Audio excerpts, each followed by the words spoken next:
First ஒரு mixing Pavul வந்து எடுத்துக்கோங்க. அதில் 1 கப் அளவு காய்ச்சி ஆற வச்ச பால் வந்து சேர்த்துக்கோங்க. பால் வந்துட்டு வெது வெதுப்பாக இருக்க மாதிரி பார்த்துக்கோங்க. அப்போ தான் நம்மளுக்கு ஈஸ்ட் வந்து ஆக்டிவேட் ஆகி வரும். இந்த பால் வந்துட்டு ஒரு 200 ml அளவு இருக்கும். இப்போ இது கூடவே 1 டேபிள் ஸ்பூன் சுகர் வந்து சேர்க்கணும். அப்போ தான் நம்மளுக்கு ஈஸ்ட் வந்து ஆக்டிவேட் ஆகும். இப்போ இது கூட ட்ரை ஈஸ்ட், இன்ஸ்டன்ட் ஈஸ்ட் வந்து நான் வந்து சேர்த்துருக்கேன். இது வந்து 1 டேபிள் ஸ்பூன் அளவு பார்த்தீங்கன்னா ஆட் பண்ணிக்கோங்க. சேர்த்துட்டு இந்த பாலோட நல்லா வந்து கலந்து விட்டுக்கலாம். ஸோ எந்த ஒரு கட்டிகளும் இல்லாமல் ஃபஸ்ட்டு இதை நல்லா வந்து கலந்து விட்டு எடுத்துக்கோங்க. ஸோ பால் வெது வெதுப்பாக இருந்தால் தான் நம்மளுக்கு ஈஸ்ட் ஆக்டிவேட் ஆகும். அதுவும் இல்லாமல் சுகர் சேர்த்தா தான் ஈஸ்ட் வந்து நம்மளுக்கு ப்ராப்பராக ஆக்டிவேட் ஆகி வரும். இப்போது ஒரு மூடி போட்டு மூடி ஒரு 20 நிமிஷம் அப்படியே வந்து விட்டுருங்க. இப்போ இன்னொரு மிக்சிங் பவுல் எடுத்துக்கோங்க. அதில் 2 கப் அளவு பார்த்திங்கன்னா மைதா வந்து சேர்த்துக்கலாம். இது வந்து ஒரு 400 கிராம் அளவு இருக்கும். நம்ம எந்த கப்புக்கு பால் எடுத்தோமோ அதே கப்புக்கு 2 கப் அளவு மைதா சேர்த்துக்கோங்க. இப்போ இது கூடவே 3 டேபிள் ஸ்பூனோ பார்த்திங்க அப்படின்னா சுகர் வந்துட்டு சேர்த்துக்கலாம். சேர்த்துட்டு நம்ம இந்த மாவோடு சேர்த்து இந்த சுகரை நல்லா வந்து மிக்ஸ் பண்ணிக்கலாம். ஸோ நல்லா ஒரு 2லேருந்து ஒரு 3 நிமிஷம் நல்லா வந்து மிக்ஸ் பண்ணிக்கோங்க. அப்போ தான் இந்த சுகர் வந்துட்டு நம்மளுக்கு நல்லா எல்லா பக்கமும் ஈவனாக வந்து ஸ்ப்ரெட் ஆகி வரும். ஸோ நல்லா ஸ்ப்ரெட் பண்ணதுக்கப்புறமா நம்ம ஃபஸ்ட்டு அந்த பாலில் வந்துட்டு ஈஸ்ட்டை ஆக்டிவேட் பண்ணியிருந்தோம்ல, ஸோ அந்த இதை வந்துட்டு இது கூட சேர்த்துக்கலாம். சேர்த்துட்டு நல்லா வந்து மிக்ஸ் பண்ணிக்கோங்க.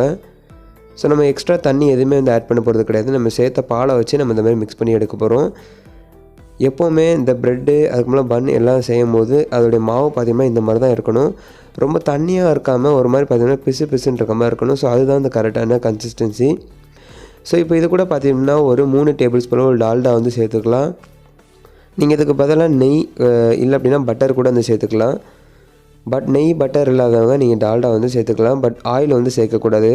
ஆயில் சேர்த்தோம் அப்படின்னா அது டேஸ்ட்டே வந்து மாறிடும். ஸோ அதனால் டால்டா வந்து சேர்த்துக்கோங்க. சேர்த்து ஒரு 15 நிமிஷம் நல்லா அந்த மாதிரி அழுத்தி விட்டு பிசைஞ்சுக்கோங்க.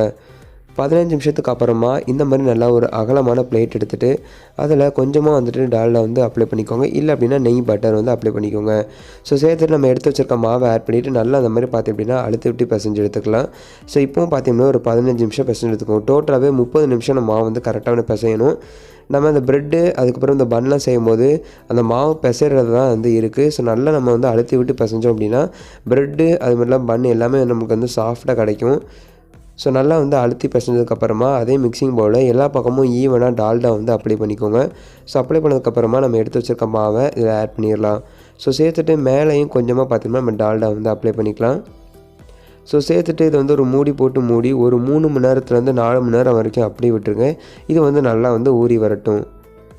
இப்போ பார்த்திங்க அப்படின்னா ஒரு நல்லா 3.5 மணி நேரம் கிட்ட ஆகிருக்கு. இதுக்குள்ளே பார்த்திங்கன்னா ஏர் பபிள்ஸ் வந்து ஃபார்ம் ஆகிருக்கும். ஸோ அதனால் லைட்டாக அந்த மாதிரி கை வச்சு ப்ரெஸ் பண்ணோம் அப்படின்னா அந்த ஏர் எல்லாமே வந்து வெளியே போயிடும். ஸோ அதுக்கப்புறமா ஒரு 10 நிமிஷம் நம்ம நல்லா வந்து மிக்ஸ் பண்ணி எடுத்துக்கலாம். பாருங்கள் மாவு வந்து நம்மளுக்கு எந்த அளவுக்கு சாஃப்டாக இருக்குன்ட்டு. இப்போவும் நல்லா பார்த்திங்கன்னா அழுத்தி விட்டு பிசைஞ்சு எடுத்துக்கோங்க. ஸோ நான் எப்படி பிசைறனோ அதே மாதிரி ஒரு 15 நிமிஷம் நீங்கள் வந்து பிசைஞ்சு எடுத்துக்கோங்க. அப்போ தான் மாவு நம்மளுக்கு இன்னுமே நல்லா வந்து சாஃப்டாக கிடைக்கும்.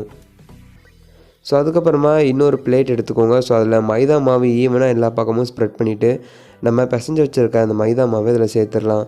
சேர்த்துட்டு நல்லா எல்லா பக்கமும் ஈவனாக அந்த மாதிரி ஸ்ப்ரெட் பண்ணிவிட்டு ஒரு கத்தி இல்லை அப்படின்னா வேறு ஏதாட்டி இந்த கேக் கட் பண்ணுறதுக்கு வந்துட்டு ஒரு கத்தி இருக்கும். ஸோ அதை வச்சு நீங்கள் வந்து கட் பண்ணிக்கோங்க. ஸோ நல்லா வந்து நம்ம எல்லா பக்கமும் ஈவனாக அந்த மாதிரி கட் பண்ணி எடுத்துக்கலாம். ஸோ அதை வந்து நல்லா ஒரு சப்பாத்தி மாவுக்குலாம் எப்படி வந்து நம்ம உருட்டுவோம்ல, ஸோ அதே மாதிரி மாவை வந்து நல்லா திரட்டி எடுத்துக்கோங்க. இப்போ இன்னொரு பேன் வந்து ஹீட் பண்ணிக்கோங்க. ஆயில் வந்து லைட்டாக ஹீட் ஆனதுக்கப்புறமா ஃபுல் லோ ஃப்ளேமில் வந்து வச்சுருங்க. வச்சுட்டு இந்த மாதிரி பார்த்திங்கன்னா ஒரு மீடியம் சைஸ் உருண்டைகளாக நம்ம பார்த்திங்க அப்படின்னா உருட்டியை சேர்த்துக்கலாம். ரொம்ப வந்து பெருசாகவும் இருக்கக்கூடாது, ரொம்ப சின்னதாகவும் இருக்கக்கூடாது. ரொம்ப பெருசாக இருந்துச்சு அப்படின்னா உள்ளே வந்து நம்மளுக்கு வந்து வேகாது, ரொம்ப டைம் எடுக்கும், வெளியே ரொம்ப வந்து கிறிஸ்பி ஆயிரும். ஸோ அதனால் இந்த மாதிரி ஒரு மீடியமாக நம்ம வந்து இதை பாலை வந்து இந்த மாதிரி மீடியமாக உருண்டை பிடிச்சதில் வந்து சேர்த்துக்கலாம். இப்போ நம்ம எண்ணெய் பார்த்திங்கன்னா மேலே அந்த மாதிரி வந்து கோதி ஊற்றணும். ஸோ அப்போ தான் பார்த்திங்க அப்படின்னா நம்மளுக்கு மேலே எல்லா பக்கமும் ஈவனாக வந்துட்டு அந்த கலர் வந்து நம்மளுக்கு ஸ்ப்ரெட் ஆகி வரும். ஸோ அப்பப்போ நல்லா வந்து திருப்பி போட்டு வேக வச்சுக்கோங்க. இது வந்து லோ ஃப்ளேமில் தான் வந்து வேகணும். வேகிறதுக்கு ரொம்ப டைம் எடுக்கும். ஸோ அதுக்குள்ளே பார்த்திங்க அப்படின்னா நம்ம உள்ளே வைக்கிற அந்த பட்டர் க்ரீம் வந்து ரெடி பண்ணிடலாம். ஸோ அதுக்கும் பார்த்திங்கன்னா டால்டா தான் வந்து யூஸ் பண்ணியிருக்கேன். நீங்கள் பட்டர் கூட நீங்கள் வந்து யூஸ் பண்ணிக்கலாம். ஸோ நான் ஒரு 3 டேபிள் ஸ்பூன் அளவு டால்டா எடுத்திருக்கேன். அதுக்கு ஒரு 2 டேபிள் ஸ்பூன் அளவு நான் சுகர் எடுத்துக்கிறேன். ஸோ சேர்த்துட்டு ஒரு ஸ்பூன் இல்லை அப்படின்னா விஸ்கை வச்சு நம்ம நல்லா வந்து மிக்ஸ் பண்ணி எடுத்துக்கலாம். இல்லை அப்படின்னா நீங்கள் உங்கள்கிட்ட பீட்டர் இருந்துச்சுன்னா நீங்கள் அதை கூட வந்து யூஸ் பண்ணிக்கலாம். நான் பார்த்திங்கன்னா ஒரு 3 பன் தான் வந்து செய்ய போகிறேன். மற்ற எல்லாமே பார்த்திங்கன்னா ப்ரெட்டுக்கு வந்து யூஸ் பண்ண போகிறேன். ஸோ அதனால் நான் கொஞ்சமாக வந்து க்ரீம் வந்து செய்கிறேன்.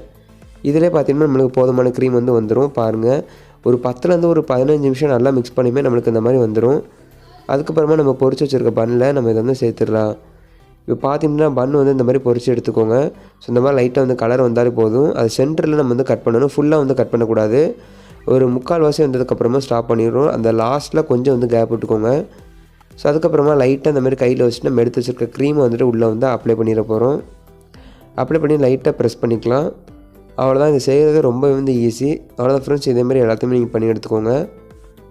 அவ்வளோதான். வீட்டிலேயே ரொம்பவே சுவையான பேக்கரி ஸ்டைல் பட்டர் பன் எப்படி சொல்லி தான் நம்ம இன்றைக்கி இந்த வீடியோவில் பார்த்தோம். ஸோ கண்டிப்பாக இந்த வீடியோவை என்ஜாய் பண்ணியிருப்பீங்கன்னு நினைக்கிறேன். இந்த வீடியோ பிடிச்சிச்சுன்னா மறக்காமல் நம்ம சேனலை சப்ஸ்கிரைப் பண்ணிக்கோங்க. ஸோ இது போல் வீடியோஸை மிஸ் பண்ணாமல் பாருங்கள். தேங்க்ஸ் ஃபார் வாட்சிங்.